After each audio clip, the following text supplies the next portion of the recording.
decision. 10 years ago, they were own brand all over it, and now they want a relationship to be between a super fund and a person without them being interspersed there, because they had no control over that product, and now they've got their brand all over it. So I think we have to accept the fact that employers basically want out of this deal. I think the problem with that arrangement about the automatic rollover is, if we're trying to reduce the likelihood of people end up in underperforming funds, in a way that could exacerbate it, because you're not just setting up one new fund with new contributions, but you're rolling over all your past monies into that same fund. I don't think that facilitates increased member engagement. I think it keeps the employer in the role, and I don't think it reduces the likelihood of ending up in an underperforming fund. So as far as I see it, I don't think that's as good an option. And I think the once-only default option is a good option, because, ultimately, it'd be good if we didn't even have a once-only, default at all. People, when they start work, state their bank and they state their super fund, and I think that's a model we've got to head to. But that's just a sort of protection mechanism to make sure an employee can pay an SG. So I don't see it as being a better option than what is already proposed. And I think within the industry, we've all got self-interest. We've all impacted by these sorts of changes. I think the other thing you almost need to say is, putting aside members, who else benefits from that arrangement?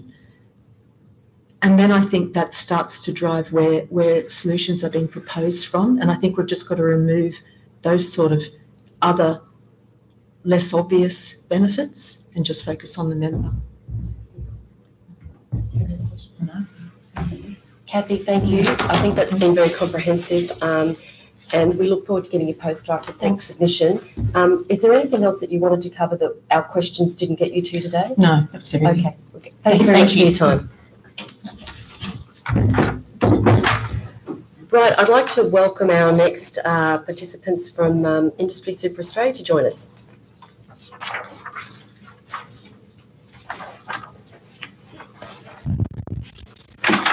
Good morning.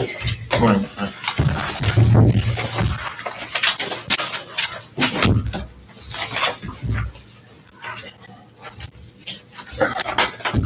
And welcome. If you'd just like to each state your name and the organisation you represent, just purely for the voice recognition and the transcript recordings, and then if you'd like to make some brief opening remarks and we can get going. Sure, thanks Karen. Matt Linden, Industry Super Australia.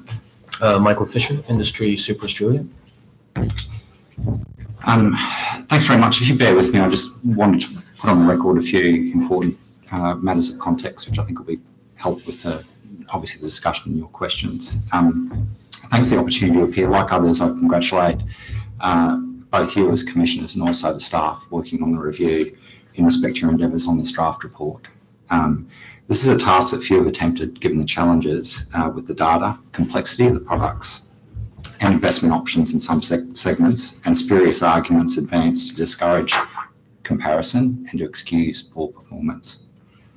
From a standing start, the Commission's done a very credible job of discovering the areas of underperformance and inefficiency in our superannuation system.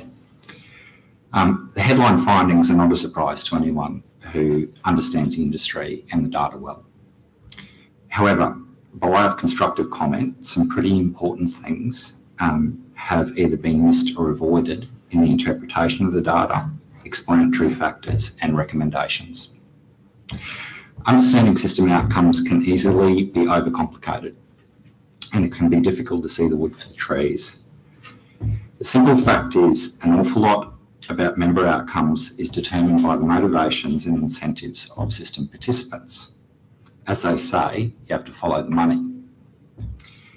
The key issues at play stem from the compulsory nature of the system, the vast sums of money at stake, and regrettably, the exploitation of members who are not investment experts, who necessarily depend on agents to act in their best interests.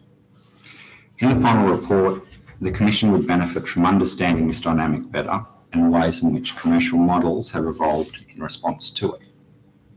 These dynamics will help the Commission to more fully explain performance differences and would likely lead to more effective recommendations that will have more profound impact on system efficiency than currently proposed.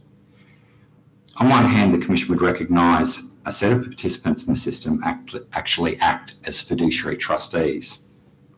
These not-for-profit funds don't seek to derive profits from members. They have almost universally structured their funds in ways to add value to members and keep costs low. Significantly, they leverage the scale and investment horizon of the system by constructing optimised portfolios for default members with diversification across listed and unlisted assets, coupled with efforts to reduce the degree of financial intermediation between members and the underlying investments. The funds have simplified product structures and investment options, helping to keep operational costs low. Generally, members are encouraged to trust the default options, not to choose, and instead let the fund do the job instead. It says something when a number of CFOs of major industry funds entrust their own retirement savings to the default balanced option relevant to most members. These types of funds comprise most of the default